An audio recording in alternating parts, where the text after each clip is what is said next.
ఎట్టకేలకు జయలలిత ఆస్తుల వివాదానికి ఒక ఫుల్ స్టాప్ పడింది. జయలలిత ఆస్తులను తమిళనాడు ప్రభుత్వానికి అప్పగించేసింది బెంగళూరులోని కోర్టు.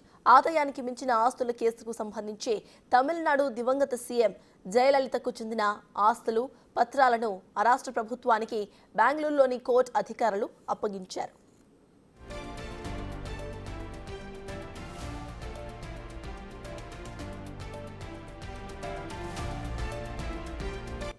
6 పెట్టెల్లో తమిళనాడుకు జయలలిత ఆస్తులను తమిళనాడు ప్రభుత్వానికి అందించారు బెంగళూరు వాసులు. ఇక వీటి విలువ దాదాపు 4,000 కోట్లు ఉంటుందని అంచనా వేస్తున్నారు.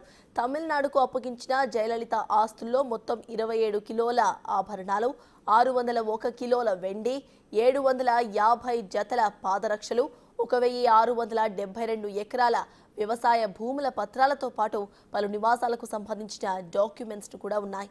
అయితే న్యాయమూర్తి హెచ్ఎన్ మోహన్ సమక్షంలో వాటిని అధికారులకు అప్పగించేశారు.